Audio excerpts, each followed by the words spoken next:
तो आज हम लोग डिस्कस करने वाले हैं न्यूटन का सूत्र। न्यूटन का सूत्र जो कि x dash is equal to f dash है। ये एक इम्पॉर्टेंट टॉपिक है और इस पे इम्पॉर्टेंट क्वेश्चन भी पूछे जाते हैं। इस पे हम लोग डिस्कशन करने वाले हैं ये फॉर्मूला आया कैसे, x dash is equal to f dash, ये फॉर्मूला कैसे आया। इसके डेरिवेशन के लिए हम सबसे पहले क्या करेंगे, हमने एक उत्तल लेंस ले लिया। हम कोई भी लेंस ले सकते हैं, ये ध्यान रखना, जरूरी नहीं हम उत्तल लेंस ही लें, हम कोई भी लेंस ले सकते हैं। तो फिलहाल हमने एक अवतल लेंस ले लिया है।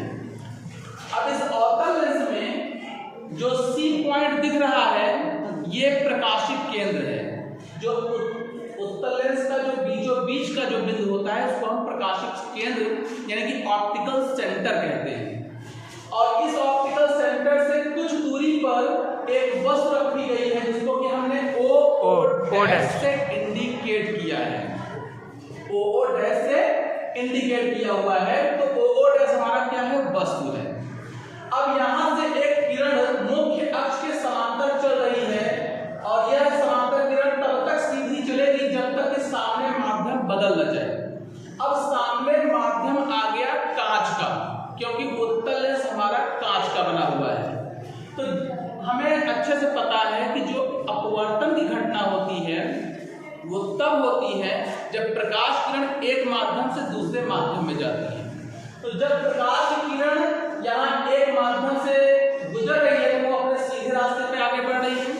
फिर आगे जैसे ही कांच का माध्यम आया यानी कि सघन माध्यम आ गया तो ये अपने रास्ते को थोड़ा सा डाइवर्ट कर और मुड़ जाने के कारण ये जिस बिंदु से होके जा रही है उस बिंदु को हमने क्या कहा, फोकस कहा।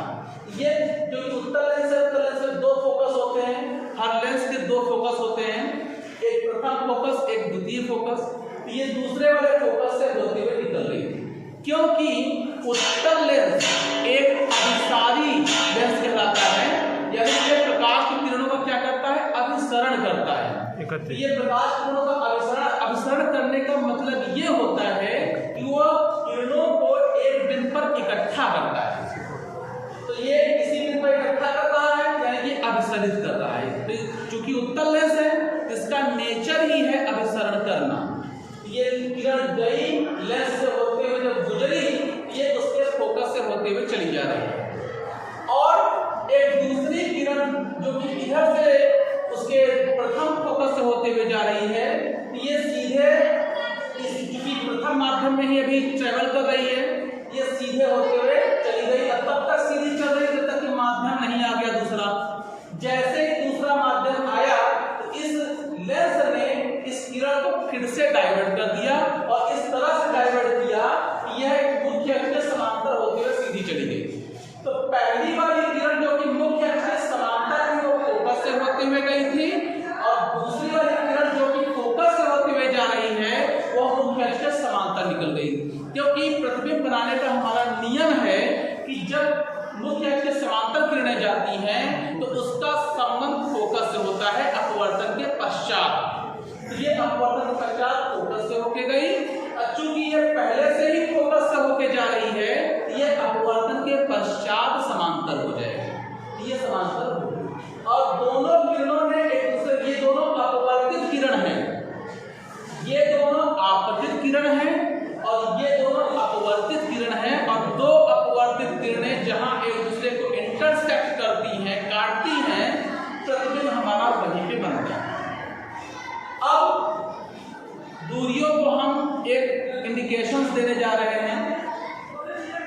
प्रथम फोकस और वस्तु की दूरी को हमने x डैश से रिप्रेजेंट किया है और प्रथम फोकस की प्रकाशिक केंद्र से जो दूरी है उसको हमने स्मॉल f डैश से इंडिकेट किया है और C और F की दूरी को f से, स्मॉल f से और F और I की दूरी को x से हमने इंडिकेट किया है। ये तो हो गए फिर इसकी ज्यामितीय व्यवस्थाओं के बारे में कि कौन चीज क्या है। ये वस्तु है और इसका प्रतिबिंब बना है I डैश। अब हमें बनने वाले जो त्रिभुज हैं उन पे बहुत ज्यादा ध्यान रखने की जरूरत है क्योंकि हमारा डेरिवेशन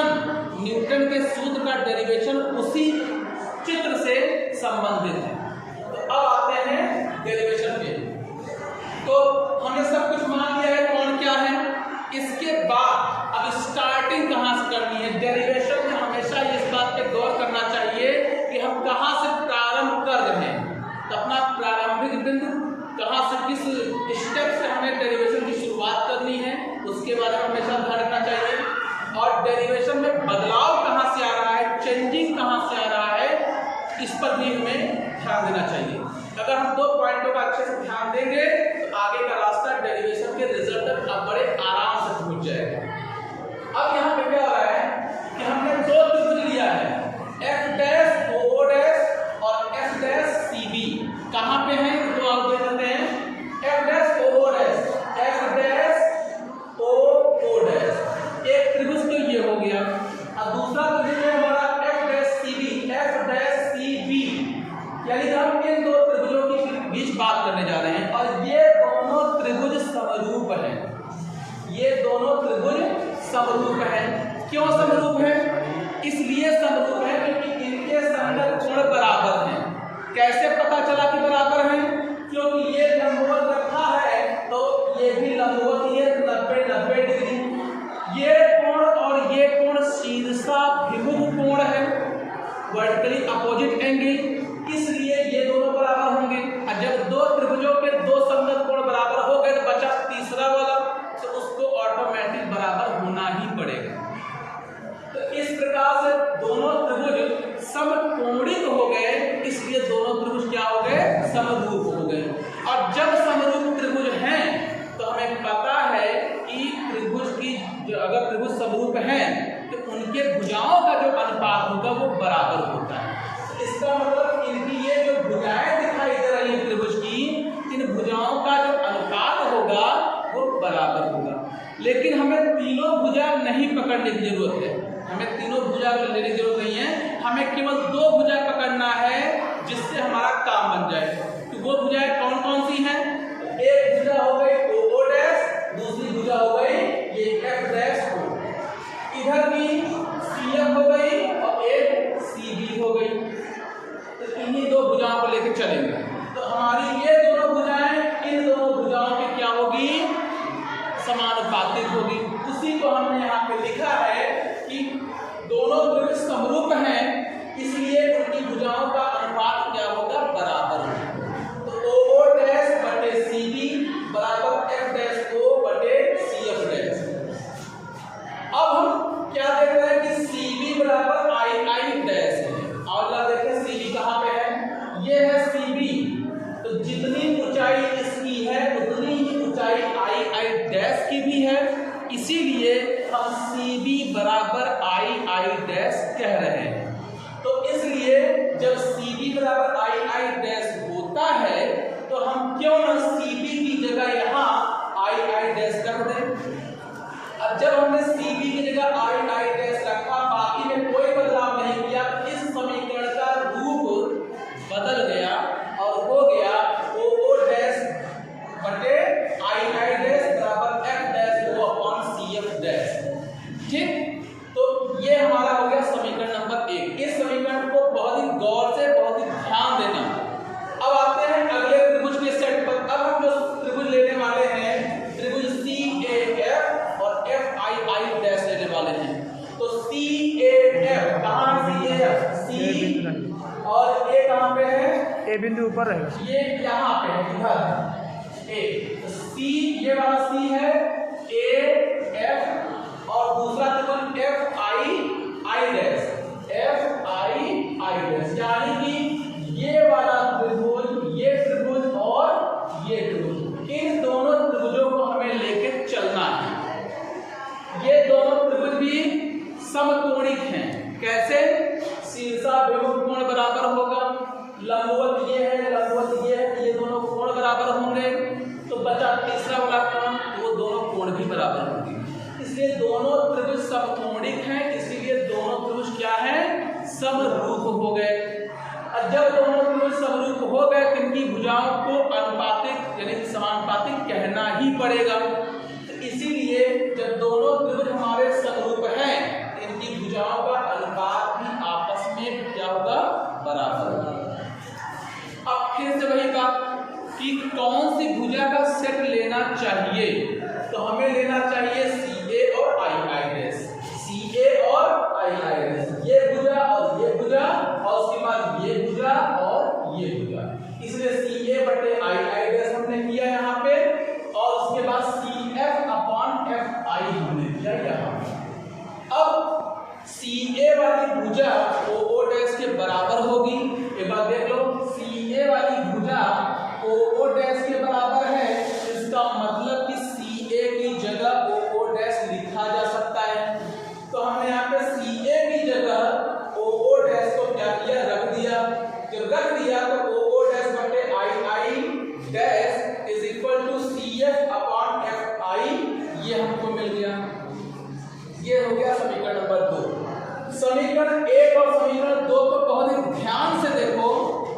OO डैश बटे II डैश बराबर F dash upon CF dash मिल रहा है, और यही OO डैश का अनुपात यहाँ पे CF अपॉन FI के बराबर हो रहा है। कहने का मतलब ये है कि ये चीज यहाँ पर इसके बराबर और यही चीज यहाँ पर इसके बराबर। तो जब लेफ्ट लेफ्ट बराबर है तो राइट राइट भी बराबर ही होगा, इसीलिए हमने राइट वाला पोर्शन यहाँ पे लिख लिया। यहाँ पे इस समीकरण 1 और 2 से हमें पता चल गया कि राइट वाला पोर्शन भी आपस में क्या होगा, बराबर होगा। तो CF upon FI is equal to F dash O upon CF dash, ये हमने नोट कर लिया। अब हम आ गए हैं डेरिवेशन के अंतिम चरण पर, और अब हम रखने जा रहे हैं CF की वैल्यू। तो CF को हमने क्या माना है, CF, तो CF को हमने F माना है, तो CF की जगह F रख दिया। FI को क्या माना है, FI को हमने X माना है, यहाँ पे X रख दिया। F डैश O को X डैश माना है, और CF डैश को F डैश माना है। उनकी जगह उनके मानों को हमने रख दिया। अब सीधा साफ स्पष्ट दिखाई देने लगा है कि अगर हम क्रॉस मल्टीप्लाई कर दें दैट विल बी रिजल्ट, तो वो हमारा क्या हो जाएगा, न्यूटन का सूत्र। हमने क्रॉस मल्टीप्लाई किया, x डैश हो गया is equal to F dash, ये रिजल्ट मिल गया। यही हमारा न्यूटन का सूत्र है, और इसी प्रकार से हम इसको डिराइव कर रहे हैं। तो आज जो हम लोगों ने डिस्कस किया है न्यूटन का सूत्र x dash is equal to F dash, तो ये सारा डिस्कशन सबके समझ में आ गया। किसी को कोई कहीं पे डाउट हो तो फिर से क्लियर कर लो। एकदम अच्छे से क्लियर है? नितिन, प्रिंस, आदर्श सिंह, प्रतीक, क्लियर है ना? बबुआन, लवकुश, अजय, आदर्श, तुम्हें भी क्लियर हो गया? ओके, तो फिर इस टॉपिक को ये माना जाए कि अच्छे से सबके समझ में आ गया। ओके, तो ये पंडित परमेश्वर इंटर कॉलेज का ऑनलाइन क्लास था। आई होप कि व्यूअर्स को भी समझ में आ गया होगा। कहीं कोई डाउट होगा तो उसको कमेंट में बताइएगा। Okay, thanks. सबसे इम्पोर्टेंट बात है समझ में आना ज़रूरी है।